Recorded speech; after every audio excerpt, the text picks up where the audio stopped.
Good morning. आज हम लोग पर्वत टॉपिक को नेक्स्ट क्लास है पर्वत का। अभी तक पिछले हम लोग अध्याय में या पिछले क्लास में हम लोगों ने देखा था कि प्लेट टेक्टोनिक थ्योरी या प्लेट विवर्तनिकी थ्योरी को हम लोगों ने डिस्कस किया था। तो आइए यहाँ पर अब हम लोग नेक्स्ट हिमालय के बारे में पढ़ेंगे। नेक्स्ट जो पर्वत है हमारा हिमालय, यहाँ पे हेडिंग दे देते हैं हिमालय। हिमालय के अंतर्गत हम लोग जो भी हिमालय के पूरे बृहद या अच्छे तरीके से अध्ययन करेंगे बृहद पैमाने पर। हिमालय में ही हम लोग कौन कौन सा टॉपिक पढ़ने वाले पहले वो नोट कर लीजिए। सबसे पहले हम लोग ट्रांस हिमालय डिस्कस करेंगे। ट्रांस हिमालय के बाद महान हिमालय, महान हिमालय के बाद मध्य हिमालय, महान हिमालय को ग्रेट हिमालय या हिमाद्री हिमालय भी कहा जाता है, मध्य हिमालय को मध्य हिमालय या हिमाचल हिमालय भी कहा जाता है। शिवालिक उसके बाद नेक्स्ट है चौथे नंबर पर शिवालिक हिमालय, इसको बाह्य हिमालय भी कहा जाता है। और ये नेक्स्ट है पूर्वोत्तर हिमालय। देखते हैं ट्रांस हिमालय क्या है। देखिए सबसे पहले हिमालय देखते हैं। हिमालय हिमालय का विस्तार जम्मू कश्मीर के यहां से देखिए नंगा पर्वत से लेकर ये ऐसे चलता है उत्तराखंड में होते हुए, उत्तराखंड के बाद उत्तराखंड का सीमा जम्मू कश्मीर से थोड़ा हिमाचल में, हिमाचल के बाद उत्तराखंड, उत्तराखंड के बाद ये नेपाल वाले हिस्से में चला जाता है और नेपाल से आगे सिक्किम, सिक्किम के आगे फिर भूटान, भूटान के आगे अरुणाचल प्रदेश में। हिमालय की आकृति धनुषाकार है, इस प्रकार से धनुष के आकार के ऐसे है, बो के रूप में है। तो यहां से इस तरीके से तो हिमालय यहां पर धनुषाकार है और ये है आपका महान हिमालय। हम ट्रांस हिमालय छोड़ दिए, महान हिमालय। महान हिमालय के बाद इसके पैरेलल, इसके समानांतर में दूसरा पर्वत श्रृंखला हमको देखने को मिलता है, इसको हम लोग बोलते हैं मध्य हिमालय। ये देखिए जम्मू कश्मीर वाले हिस्से से ही ये भी ऊपर वाले, इसको थोड़ा सा ऊपर कर देते हैं, आपको समझने में आसानी होगा। ये इसके जम्मू कश्मीर वाले हिस्से से भी ये भी निकलता है नंगा पर्वत से, ये इसके पैरेलल जा रहा है उत्तराखंड होते हुए ये नेपाल में इन करेगा, नेपाल के बाद ये सिक्किम, सिक्किम के बाद फिर ये भूटान, भूटान के बाद अरुणाचल। और उसके बाद तीसरा जो है ये पंजाब के कोतवार बेसिन से शिवालिक चालू होता है और ये भी इन दोनों के समानांतर आगे बढ़ता है और नेपाल और यूपी के सीमा बनाते हुए आगे बढ़ेगा, फिर बिहार और नेपाल के सीमा बनाते हुए आगे बढ़ेगा, सिक्किम में जाएगा और आगे फिर असम होते हुए ऐसे। सबसे पहला हम लोग यहाँ पर तीन श्रृंखला देख रहे हैं, एक महान हिमालय, महान हिमालय, दूसरा मध्य हिमालय, तीसरा शिवालिक। हिमालय में मुख्य रूप से तीन श्रेणियां हैं जो तीनों एक दूसरे के समानांतर है, जिसका विस्तार धनुषाकार है। दूसरी बात ये इसमें ध्यान रखिएगा कि हिमालय का ये वाला हिस्सा पश्चिमी हिस्सा है, पश्चिमी हिस्सा ज्यादा विस्तृत है और पूर्वी हिस्सा ज्यादा नैरो है। इधर मान लीजिए कैसे ऐसे चौड़ा होकर जा रहा, आगे जाके ऐसे श्रिंक हो गया। तो इधर से जब चौड़ा हो जाएगा, जब जो हिस्सा ज्यादा सपाट रहेगा उसकी ऊंचाई कम रहेगी और जैसे जैसे आगे बढ़ते जाएगा नैरो होते जाएगा, इसका हिस्सा क्या होता जाएगा, ऊपर उठते जाएगा। तो हिमालय में आपको यह देखने को मिलेगा कि इसका पूर्वी हिस्सा विस्तृत है, ज्यादा चौड़ा है और इसका पश्चिमी हिस्सा, इधर पश्चिमी हुआ, पश्चिमी हिस्सा ज्यादा इस तरीके से ऐसे मान लीजिए ऐसे ये वाला हिस्सा ज्यादा चौड़ा है और ये वाला हिस्सा ज्यादा नैरो है, संकीर्ण है। तो हमको अब ये देखने को मिलेगा कि हिमालय के इस वाले हिस्सा यानी कि पश्चिमी हिस्सा में हिमालय की ऊंचाई कम है, जबकि पूर्वी हिस्सा में जैसे जैसे आगे बढ़ता है हिमालय का ऊंचाई बढ़ते जाता है। जैसे माउंट एवरेस्ट आपको नेपाल में देखने को मिलेगा, दुनिया का सबसे ऊंची पर्वत श्रृंखला माउंट एवरेस्ट। तो ये किस हिस्से में है, पूर्वी हिस्से में है।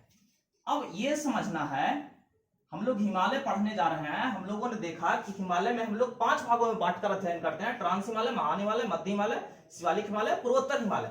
हमने चालू किया है यहाँ आपको समझाने के लिए हिमालय की महान हिमालय से। हम महान हिमालय से पहले आपको मैप दिखाना चालू किए। देखो ये महान हिमालय ये है, उसके बाद मध्य हिमालय, उसके बाद शिवालिक। तो ये ट्रांस हिमालय कहाँ गया? ट्रांस हिमालय किसको कहते हैं? अगर आपसे कोई पूछता है कि ट्रांस हिमालय किसको कहते हैं, तो हिमालय पार, ये आपका हिमालय यहाँ हो गया, हिमालय के पार आपका इतना भारत का स्थलखंड है। तो इस वाले भाग में जो पर्वत श्रृंखला है उसको ट्रांस हिमालय कहते हैं। तो यहां पर आपका ट्रांस हिमालय का जगह हो गया। और पूर्वोत्तर हिमालय कहां है?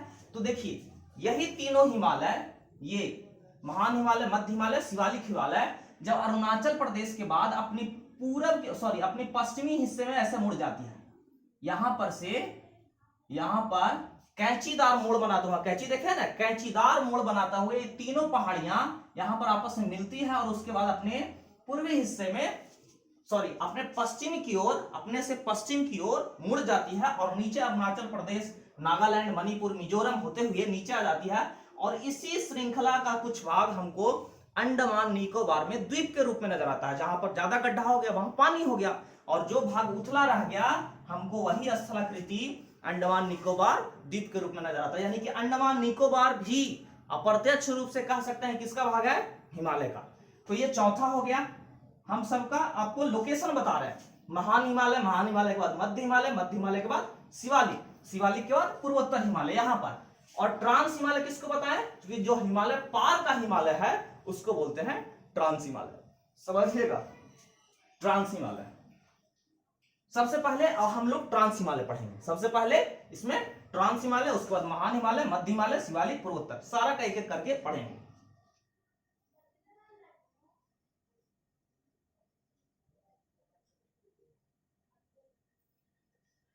यहां पर अभी मैंने बताया आपको कि ट्रांस हिमालय, हिमालय पार की पहाड़ी को ट्रांस हिमालय कहते हैं। ध्यान रखिएगा, ट्रांस हिमालय कभी भी हिमालय का पार्ट नहीं है। इसको पढ़ते हम पढ़ते भले ये हिमालय टॉपिक के अंदर, लेकिन ट्रांस हिमालय हिमालय का पार्ट नहीं है। कैसे नहीं है वो समझते हैं। पहले तो ये जानिए कि ट्रांस हिमालय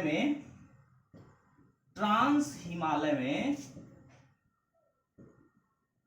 मुख्य रूप से 3 पर्वत श्रृंखला है। ट्रांस हिमालय के अंतर्गत मुख्य रूप से कितना, 3। जैसे हिमालय में हम 3 देखे, कौन कौन, हिमालय, मध्य हिमालय, महान हिमालय, मध्य हिमालय और शिवालिक। तो इसके ऊपर वाले ट्रांस हिमालय। ट्रांस हिमालय में मुख्य रूप से कितना हिमालय, 3।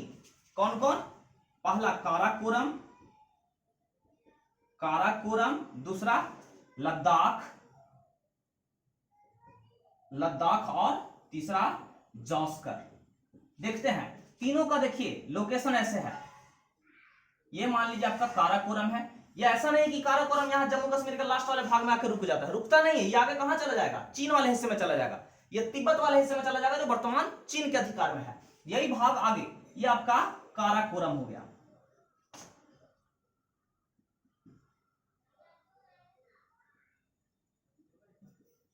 काराकोरम एक, उसके पैरेलल दूसरा है आपका,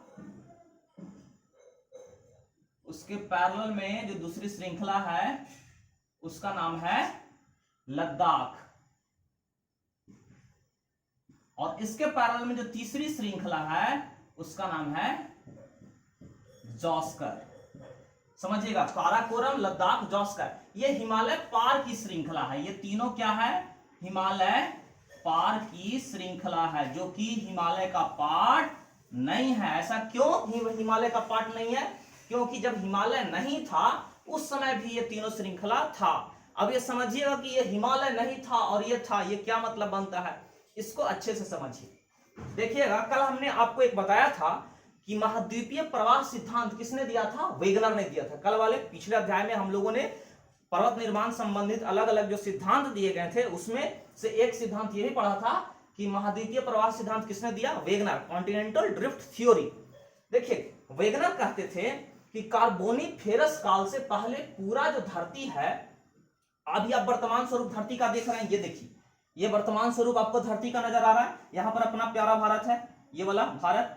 तो यहां पर हम देखते हैं कि वर्तमान समय में 7 महाद्वीप हैं। ये ऑस्ट्रेलिया है, ये इधर ये एशिया है, ये यूरोप है, अफ्रीका है, उत्तरी अमेरिका है, दक्षिणी अमेरिका है और यहाँ पे अंटार्कटिका है। 7 महाद्वीप है। लेकिन वेगनर का मानना था कि जब धरती पर कार्बन का वजूद नहीं था, उसके पहले, कार्बोनिफेरस काल के पहले, पूरा जो धरती था से आपस में मिला हुआ था। ये पूरा जो धरती था से गोल था। जैसे उनका कहना है कि यहाँ पर अफ्रीका का और ये दक्षिणी अमेरिका को अगर मिलाइएगा तो देखिए ये दोनों ऐसा लग रहा है कि यहाँ पर देखिए इसका गड्ढा है, इसका यहाँ पर निकला हुआ भाग है, ये दोनों मिलता हुआ प्रतीत होता है। तो उनका कहना था कि आज के अरबों खरबों वर्ष पहले, कार्बोनिफेरस काल से पहले पूरा धरती क्या था, एक था। आज जो 7 अलग अलग टुकड़ा हमको नजर आता है पूरा स्थल का, ये 7 टुकड़ा नहीं था। कितना टुकड़ा था, सिर्फ और सिर्फ एक टुकड़ा।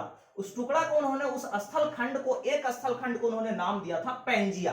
देखिए, ये हम एक स्थल खंड दिखाएं, इसके चारों तरफ पानी दिखाए हैं, और उन्होंने कहा कि इसके चारों तरफ जो पानी है उसको उन्होंने नाम दिया पैंथालाशा। ये वेगनर के अनुसार, समझिएगा कैसे ये हिमालय के पूर्व में ये पर्वत था, इस चीज को हम समझा रहे हैं। इन्होंने संपूर्ण स्थल खंड जो एक था, जिसमें कहीं कोई दरार नहीं था, टुकड़ा नहीं था, संपूर्ण भाग एक था, उसका नाम पैंजिया रखा, और उसके चारों तरफ जो पानी था उसका नाम उन्होंने पैंथालासा रखा। ये किसने रखा? वेगनर ने। आगे समझिएगा, जब धरती पर कार्बन का वजूद हो गया, कार्बन अस्तित्व में आ गया कार्बोनीफेरस काल के बाद, वेगनर का मानना है कि कार्बोनीफेरस काल के बाद धरती में दरार आया। ये जो एक स्थल खंड था इसमें दरार आया। वेगनर कहते हैं कि इस दरार के पीछे दो कारण काम कर रहे थे। एक तो ज्वारीय बल, जो सूर्य और चंद्रमा या बाहरी खगोलीय पिंडों के द्वारा लगाया जाता है, ज्वारीय बल, उसके कारण। और दूसरा धरती का उत्प्लावनशीलता बल। उत्प्लावनशीलता बल समझिएगा, अगर मान लीजिए कि कोई बॉल है, बॉल को आप ऐसे नचा दीजिए, तो बॉल को नचाने पर एक बल बॉल को बाहर की ओर खींचने का काम करता है, बाहर को धकेलने का काम करता है। आप देखिए कि बॉल हमेशा ये प्रवृत्ति में रहेगा कि वह बाहर की ओर घूमे। अगर आप हाथ में एक इस तरीके से डंडा ले लीजिए, डंडा के चारों तरफ एक रस्सी बांध दीजिए, उसको नचाइए, तो नचाइएगा तो रस्सी हमेशा बाहर की ओर खिंचाने का कोशिश करता है।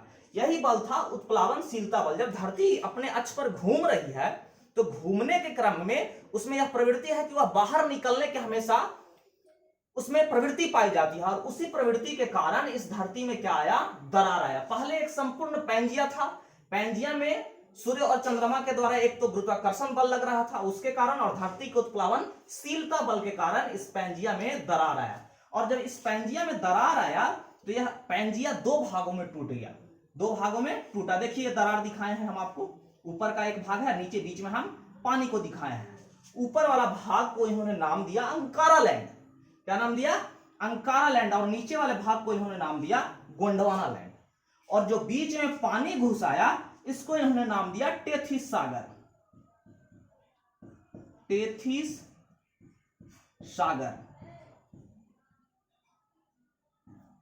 आप सुनते होंगे कि हिमालय आज है, वहां कल कौन सा सागर था? टेथिस सागर था। या आप बार बार सुने होंगे, लेकिन ये पता नहीं है कि किस तरीके से वहां टेथिस सागर था, कैसे टेथिस सागर था। हम लोग उसको समझते हैं। वेगनर के अनुसार कार्बोनीफेरस काल के बाद धरती दो भागों में टूट गया। ऊपर वाले भाग को, यानी कि उत्तरी गोलार्ध में जो ऊपर वाला भाग गया वो अंकारा लैंड, और जो नीचे वाला भाग है उसको उन्होंने कहा गोंडवाना लैंड। अभी वर्तमान स्थिति में वेगनर कहते हैं कि यह जो टूटने की प्रवृत्ति थी ये आज भी धरती पर लागू है। आज भी दरार पड़ रहे हैं, आज भी भ्रंश घाटियां बन रही है, वो कहीं ना कहीं इसी बात का प्रतीक है कि धरती क्या हो रही है? टूट रही है। वर्तमान में हमको यह मैप देखने को मिलता है। वेगनर के अनुसार जो ऊपरी हिस्सा है, ऊपर जैसे नॉर्थ, जैसे उत्तरी अमेरिका, यूरोप, एशिया, ये सब भाग किसके हैं? अंकारा लैंड के भाग हैं। उत्तरी अमेरिका यहाँ पे ग्रीनलैंड है, यूरोप हो गया, और एशिया ये किसका भाग है? अंकारा लैंड का भाग है। जबकि निचला हिस्सा, जैसे यहां पर देखिए दक्षिणी अमेरिका, अफ्रीका, ऑस्ट्रेलिया, अंटार्कटिका, ये किसका भाग था? गोंडवाना लैंड का भाग। ये निचला किसका भाग था? गोंडवाना लैंड का भाग। वर्तमान समय में आपको भारत यहां देखने को मिल रहा है। ये क्या है? भारत है। देखिए भारत यहां पे था नहीं। देखिए ये अफ्रीका महादेश, ये अफ्रीका महाद्वीप है, ये अफ्रीका महाद्वीप है। तो अफ्रीका महाद्वीप में दरार हुआ। यहां पर देखिए ये वाला जो भाग हम दिखाएं डॉट डॉट करके, ये वाला भाग, अब पहले यहां पर किस तरीके का स्थलाकृति था? ये ऐसे था, ये ऐसे था, इस तरीके से। और ये वाला जो भाग था अफ्रीका का, ये यहां से ये टूटता है। यहां पे आकाशीय पिंडों के द्वारा लगा हुआ गुरुत्वीय बल के कारण यहां पर क्या होता है? अफ्रीका वाले महाद्वीप में विच्छेद होता है, ये दोनों भाग अलग होते हैं, और ये टूट करके किधर भागता है? इस तरीके से, इस दिशा में भाग रहा, इस दिशा में। तो यह जब इस दिशा में भागता है तो ये भाग आगे आता है, ये त्रिभुजाकार आकृति आगे आता है। ये हजारों वर्ष के बाद फिर आगे आ रहा है। ये जो महाद्वीप के टूट करके आगे बढ़ने की प्रवृत्ति है, काफी धीरे धीरे होती है। ऐसा माना जाता है कि कोई भी महाद्वीप 100 साल में 1 सेंटीमीटर खिसकता है। आप इसी से अंदाजा लगा सकते हैं कि यह काम कितना धीरे धीरे होता है। और यह भाग आगे चला आ रहा था समय के साथ, लाखों साल लगे, करोड़ों साल लगे, और तब जाकर यह भाग एक दिन यहाँ पे ऐसे त्रिभुजाकार स्थिति में ये वाला भाग टकराया। ये यूरेशिया प्लेट था, ये यूरेशियन प्लेट है, यूरोप प्लस एशियन प्लेट। ये किसका भाग था? अंकारा लैंड का भाग था। अफ्रीकन प्लेट किसका भाग था? गोंडवाना लैंड का भाग था। यानी कि वर्तमान समय में जब यहां पर ये आपका स्थलाकृति टकराता है और ये टकराने के परिणाम स्वरूप कल हम लोगों ने देखा था प्लेट टेक्टोनिक या प्लेट विवर्तनिकी सिद्धांत में कि जब दो प्लेट टकराते हैं तो टकराने के परिणाम स्वरूप ही किसका निर्माण होता है, पर्वत का निर्माण होता है। तो यहां पर जब गोंडवाना लैंड जो ये जा रहा था अफ्रीका का गोंडवाना लैंड का हिस्सा जब यूरेशियन प्लेट से टकराया, Eurasian plate it means Europe plus Asian plate, इस प्लेट को, और टकराने के परिणाम स्वरूप यहां पर एक विस्तृत पर्वत का निर्माण हुआ जिसको हम लोग क्या कहते हैं, हिमालय कहते हैं, जिसका नाम क्या रखे, हिमालय। तो हिमालय तो ये बना और टकराने के पहले इसके पीछे वाला भाग था, समझिएगा। हिमालय आपका यहां से चालू हो रहा, ये वाला भाग आपका हिमालय है और इसके पीछे का जो हिस्सा है ये वाला काराकोरम, लद्दाख और जोस्कर, ये हिमालय का पार्ट नहीं था। ध्यान रखिएगा, अगर क्वेश्चन पूछता है कि क्या ट्रांस हिमालय हिमालय का पार्ट है, नहीं, ट्रांस हिमालय हिमालय से भी प्राचीन है, ट्रांस हिमालय पर्वत हिमालय से भी प्राचीन है, ठीक इसके पीछे है। और यहां पर मुख्य रूप से 3 पर्वत है, काराकोरम, लद्दाख और जोस्कर। आपको ये बात समझ में आ गया होगा कि कैसे कैसे धरती में विच्छेद हुआ और कैसे जहां पर बीच में यहां पर जो समुद्र था टेथीस सागर, वहां पे अफ्रीकन प्लेट को टकराने से कौन सा पर्वत का निर्माण हुआ, हिमालय पर्वत का निर्माण हुआ।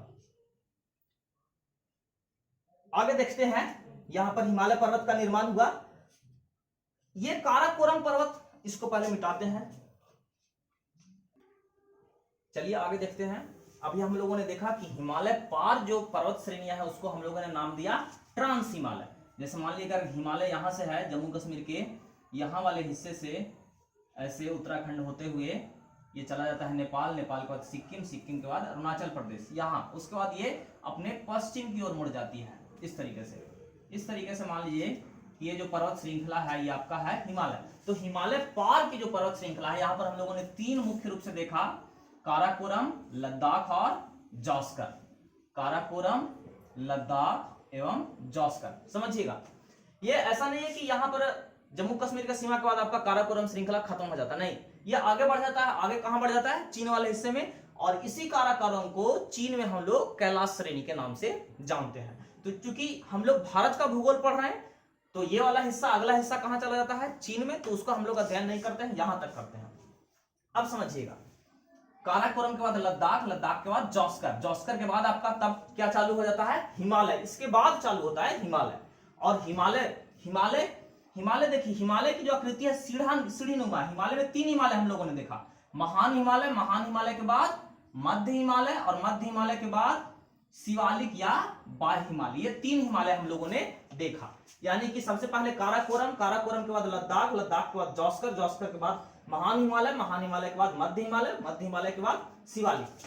1 line, 2 line, 3 line, 4 line, 5 line, 6 line, यहां पर भी हमने 6 लाइन ड्रॉ किया है। 1 काराकोरम, दूसरा लाइन लद्दाख के लिए, तीसरा लाइन जोस्कर के लिए, चौथा लाइन महान हिमालय के लिए, 5वां लाइन मध्य हिमालय के लिए और 6ठा लाइन शिवालिक के लिए। ये आपको समझने के लिए हम लाइन के माध्यम से दिखा रहे हैं। ये काफी विशाल उच्चावच है, इस तरीके से है, ऐसा नहीं कि कोई लाइन है, लाइन इसलिए दिखा रहे हैं लाइन के माध्यम से ताकि आपको समझ में इजी आए।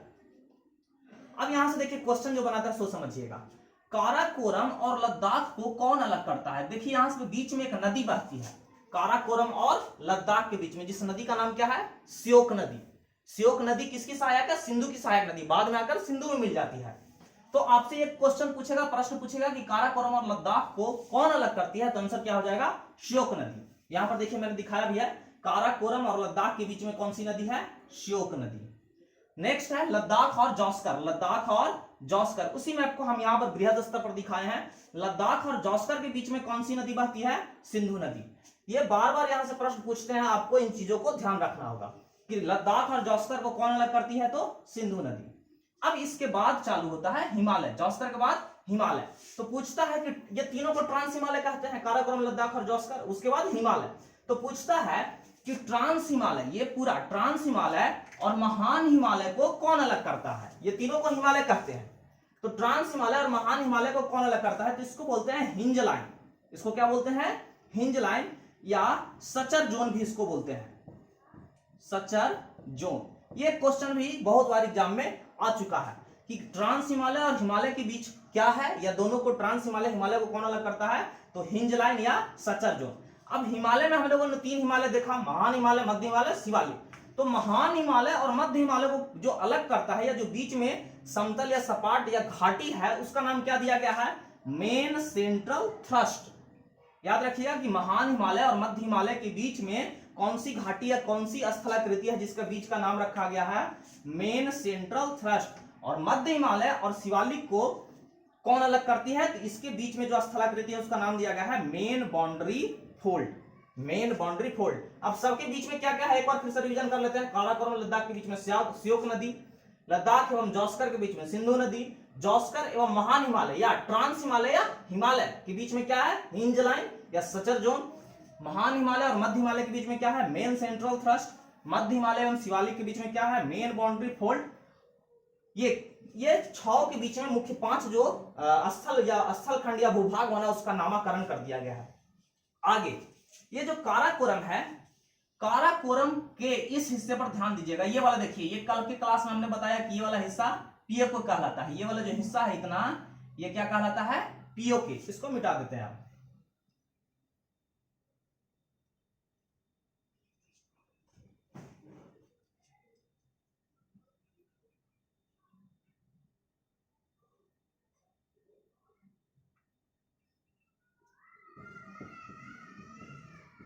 ये वाला हिस्सा क्या कहलाता है? कल ही बताया था कि ये हिस्सा पीओके है, पाक ऑक्युपाइड कश्मीर। और काराकोरम के इस वाले हिस्से पर यहां पर जो सबसे ऊंची चोटी है उसी का नाम है K2।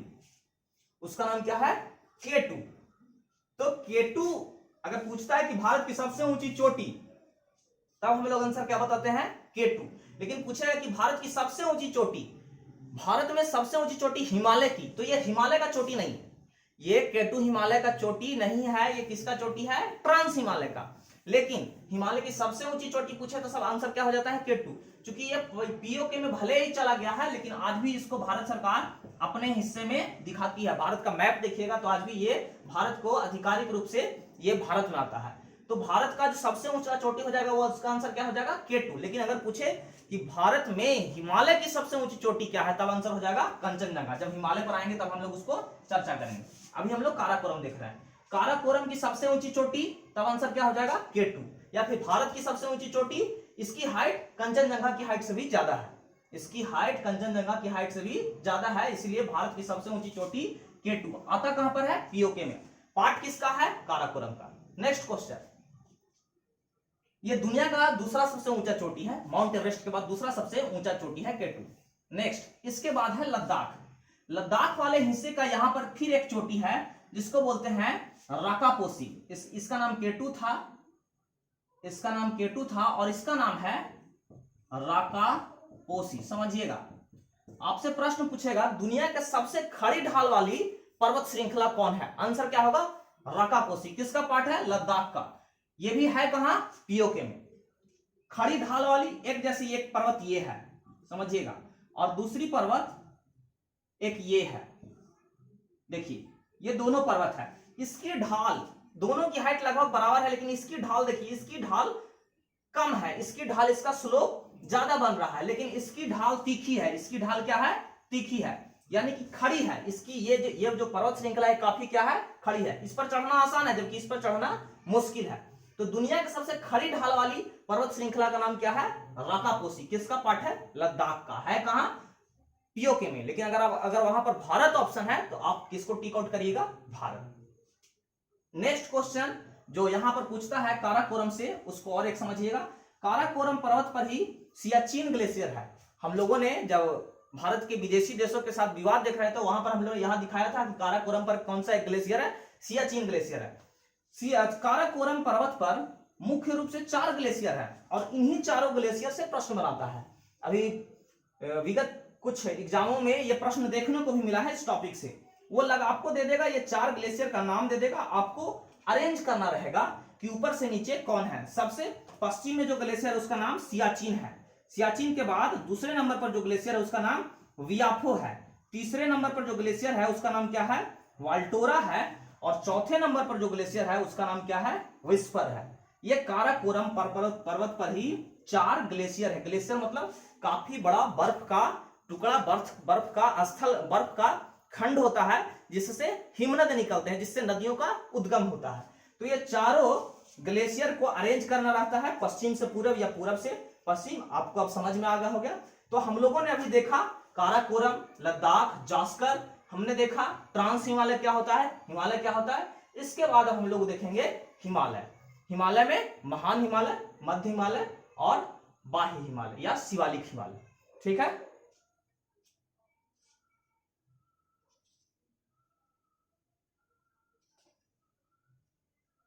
देखिएगा हिमालय का जो आकृति है, हिमालय की आकृति कैसी है, सीढ़ीनुमा है। सीढ़ीनुमा 3 हिमालय में ऐसे ऐसे है।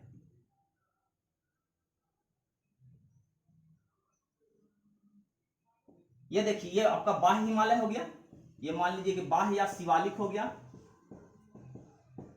ये शिवालिक हो गया, ये मध्य हिमालय हो गया, ये मध्य हिमालय या इसी को हिमाचल हिमालय भी कहते हैं, मध्य हिमालय। और तीसरा क्या है आपका महान हिमालय या ग्रेट हिमालय, महान हिमालय या ग्रेट हिमालय। तो सबसे पहले महान हिमालय। महान हिमालय कहां से कहां तक है। अब हम लोग महान हिमालय को एक बार फिर से मैप बनाते हैं और अध्ययन करते हैं। महान हिमालय,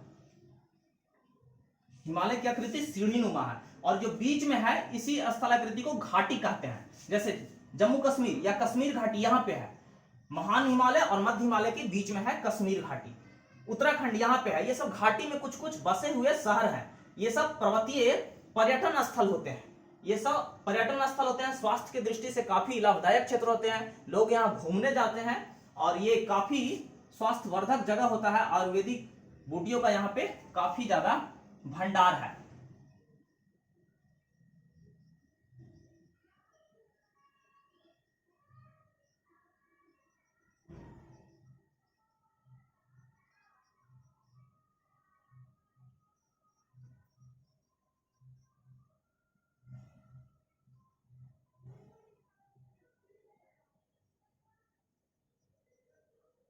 देखिएगा महान हिमालय जो है वो यहाँ पे एक जम्मू कश्मीर में पार्ट है जिसको बोलते हैं नंगा पर्वत। यहाँ पे नंगा पर्वत कहा जाता है कि महान हिमालय नंगा पर्वत से लेकर ऐसे आगे बढ़ता है और उत्तराखंड होते हुए, उत्तराखंड के बाद नेपाल में चला जाता है, नेपाल होते हुए सिक्किम, भूटान, उसके बाद अरुणाचल। यहाँ पे जो पर्वत है उसका नाम है नामचा बरुआ। इस पर्वत का नाम क्या है, नंगा पर्वत। और इसका नाम क्या है, नामचा, नामचा बरुआ, ये वाला। तो अगर आपसे पूछेगा कि महान हिमालय या हिमालय का विस्तार कहां से कहां तक है, तो कहां से दिखाइएगा, ये नंगा पर्वत से लेके, जम्मू कश्मीर के नंगा पर्वत से लेके अरुणाचल प्रदेश के नामचा बरुआ पर्वत तक। किस पर्वत तक, नामचा बरुआ पर्वत तक। दूसरा, अगर नदी के आधार पर इसका कभी कभी ऑप्शन दे देता है कि किस नदी से लेकर किस नदी तक है, तो देखिए इसका एक तो विस्तार हम लोगों ने देखा नंगा पर्वत से नामचा, नामचा बरुआ तक। दूसरा, सिंधु नदी गॉर्ज से,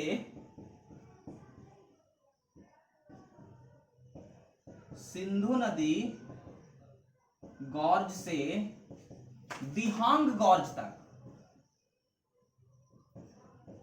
दिहांग गॉर्ज तक। ये दोनों हिमालय का विस्तार है। अब ये सिंधु नदी गॉर्ज क्या होती है और दिहांग गॉर्ज क्या होती है, इसको समझते हैं। देखिए कोई भी नदी, यहां पर एक नदी आती है, अभी जो हम लोगों ने देखा कि काराकोरम, लद्दाख और जास्कर के बीच में जो एक नदी बह रही थी, लद्दाख और जास्कर के बीच में सिंधु नदी। ये सिंधु नदी आकर के ऐसे आती है, इधर से लद्दाख वाले, सॉरी तिब्बत वाले हिस्से से आती है और ऐसे आकर के यहाँ पे हिमालय को काटती हुई, यहां पर हिमालय को काटती हुई पाकिस्तान में चली जाती है। यानी कि हिमालय का विस्तार कहां तक, सिंधु गॉर्ज तक। सिंधु गॉर्ज को पार नहीं कर पाती है। इधर भी एक नदी आती है जिसका नाम है ब्रह्मपुत्रा नदी, और ब्रह्मपुत्रा नदी फिर यहां पर हिमालय को काट देती है। यहां पर हिमालय को काटने के बाद फिर नीचे ऐसे आ जाती है। तो हिमालय दो तरीके से बोल सकते हैं इसका विस्तार को, कि एक तो नंगा पर्वत से लेकर नामचा पर्वत तक है, दूसरा इसको बोल सकते हैं कि सिंधु नदी गॉर्ज से लेकर दिहांग गॉर्ज तक है। कहां तक, दिहांग गॉर्ज। दिहांग, यहां पर ब्रह्मपुत्रा नदी को ही दिहांग नदी बोला जाता है। नदी के अध्याय में विस्तृत हम लोग उसका अध्ययन करेंगे। अभी आप समझिए उसको क्या बोलेंगे, दिहांगर। अब गॉर्ज क्या होता है सो समझिएगा। मान लीजिए कि कोई नदी बह रही है, इस तरीके से कोई नदी बह रही है, नदी बह रही है और नीचे से धरती के अंदर आंतरिक हलचल हो गया और यहाँ पर पर्वत निर्माण प्रक्रिया हो गया। तो पर्वत निर्माण प्रक्रिया हो गया, ये ऐसे समतल था, इसके दोनों तरफ पर्वत निर्माण, अब बीच में नदी बह रही है। तो पर्वत निर्माण जब ऐसे समझिए कि यहां पर नदी बह रही थी और दोनों नीचे से धरती के अंदर हलचल हुआ, पर्वत निर्माण प्रक्रिया चालू हुआ, तो धरती ऊपर उठना चालू करेगी, धरती ऊपर उठना चालू करेगी और ऊपर में क्या बह रही है, नदी बह रही है। तो जैसे जैसे धरती ऊपर उठेगी नदी का पानी उसको क्या करते जाएगा, अपरदित करते जाएगा, बहा करके अपने साथ लेते जाएगा। तो जहां पर नदी है वहां तो बहा लेगा, लेकिन नदी के दोनों तरफ हिस्से सोचिए, थोड़ा सा इमेजिन करिए, नदी के दोनों तरफ के हिस्से उसको बहा पाएगी, नहीं बहा पाएगी। यानी नदी जहां पर है उसको तो बहा ले रही है, नदी के नीचे वाले हिस्से जैसे धरती ऊपर उठ रहा है उसको नदी बहाते चली जा रही है, अपरदित करते जा रही है, लेकिन नदी के दोनों तरफ का हिस्सा पहाड़ निर्माण चालू हो जाएगा, इधर भी पहाड़ बनते जाएगा और इधर भी पहाड़ बनते जाएगा। ऐसे समझिए, यहाँ पे नदी बह रही है, ये नदी बह रही है और दोनों तरफ समतल मैदान था, नीचे से पर्वत निर्माण प्रक्रिया चालू हुआ और इधर देखिए, इधर पर्वत बन रहा है, इधर भी पर्वत बन रहा है। यहां पे पर्वत क्यों नहीं बन रहा, यहां पे पर्वत इसीलिए नहीं बन रहा है क्योंकि यहां पर नदी पानी इसको क्या करते जा रही है, बहाते जा रही है। देखिए ये इस तरीके से बनते जाएगी, दोनों तरफ पर्वत बनते जा रहा है और यहां पर ये क्या बनते जा रहा है, ये देखिए इस स्थलाकृति को, ये जो पानी बहते जा रहा है नदी में, ये इसको बोलते हैं आई आकार की घाटी।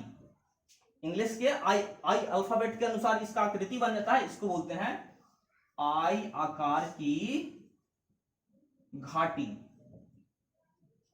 और यही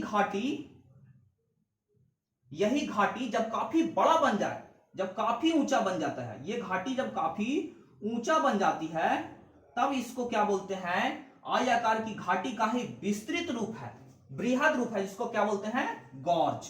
इसको क्या बोलते हैं, गॉर्ज। समझ में आया होगा। यहां पर सिंधु नदी है, सिंधु नदी हिमालय के पहले से बह रही है और हिमालय के पहले से बह रही है और यहां पर के स्थलाकृति को क्या करते गई, बहाते गई। सिंधु नदी की इधर भी पर्वत है, इधर भी पर्वत है और यहां पर आने वाले समय में क्या देखने को मिलेगा, गॉर्ज देखने को। प्रश्न है कि दुनिया की सबसे बड़ी गॉर्ज कौन सी है, सिंधु नदी गॉर्ज। इसकी गहराई यहाँ पे लगभग आपको 5200 मीटर देखने को मिलेगा। अलग अलग बुक में अलग अलग डाटा है, लेकिन इसका गहराई कितना है, 5200 मीटर। 5200 मीटर सोच करके देखिए, अगर कोई व्यक्ति, अगर इस तरीके से कोई पर्वत है इधर और यहाँ पे नदी बह रही है, यहाँ पे नदी बह रही है, अगर यहाँ से कोई व्यक्ति 5200 मीटर गहरा देखेगा तो उसको क्या नजर आएगा, नदी नजर आएगा। उसको लगेगा कि कोई पतला सा रेखा खींचा हुआ है, तो इतना ऊंचा है, इसको गॉर्ज की संज्ञा दी गई। तो हिमालय का विस्तार हम लोग देख रहे थे, कहां से कहां तक था, नंगा पर्वत से लेके नामचा पर्वत तक और सिंधु नदी गॉर्ज से लेके दिहांग गॉर्ज तक। आइए हम लोग यहाँ पर महान हिमालय से कुछ डाटा है, उसको डाटा को देखते हैं। महान हिमालय को आपने देखा कि यहाँ जम्मू कश्मीर वाले भाग के नंगा पर्वत से लेकर के आपका अरुणाचल प्रदेश के नामचा पर्वत तक विस्तृत है, नामचा पर्वत तक विस्तृत है। अब इसमें देखिए, हमने बताया कि हिमालय जैसे जैसे पश्चिम से पूर्व की ओर जाता है, ये नैरो होते जाता है, ये सपाट होते जाता है और इसके इस वाले भाग में इधर सपाट है और इधर जैसे जैसे नैरो होता है इसका हाइट ऊपर उठते जाता है, जैसे जैसे पूरब की ओर बढ़ता है इसका ऊंचाई बढ़ते जाता है। हिमालय में जो सबसे ऊंचा पर्वत है जिसका नाम है माउंट एवरेस्ट, ये देखिए ये नेपाल वाले हिस्से में है। इसकी सबसे ऊंची पर्वत श्रृंखला, जो सबसे ऊंची चोटी है माउंट एवरेस्ट, कहाँ है, नेपाल में। आपसे ये बार बार प्रश्न पूछता होगा कि माउंट एवरेस्ट कहाँ है, माउंट एवरेस्ट कहाँ है, ये है नेपाल में, इस हिस्से में। और भारत में हिमालय की सबसे ऊंची चोटी यहां पर देखिए सिक्किम वाले हिस्से में है, इसका नाम है कंचनजंगा, इसका नाम है कंचनजंगा। ये हिमालय की सबसे ऊंची चोटी कहां है, भारत में। भारत के किस स्टेट में, सिक्किम में।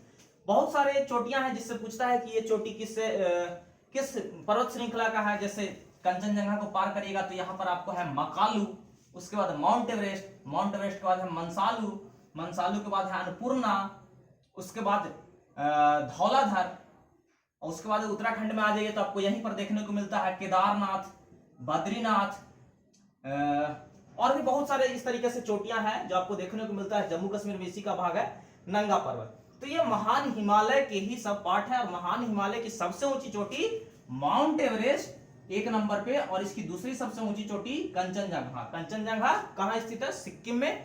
और भारत की सबसे ऊंची चोटी, भारत में हिमालय की सबसे ऊंची चोटी, क्या आंसर हो जाएगा? कंचनजंगा। हिमालय की कुल लंबाई कितनी है? लगभग 2400 किलोमीटर। यहां से लेके यहां तक इसकी लंबाई कितनी है? 2400 किलोमीटर। आगे हिमालय की ऊंचाई कितनी है? ऑन एन एवरेज ऊंचाई इसकी है 6000 मीटर। 6000 मीटर।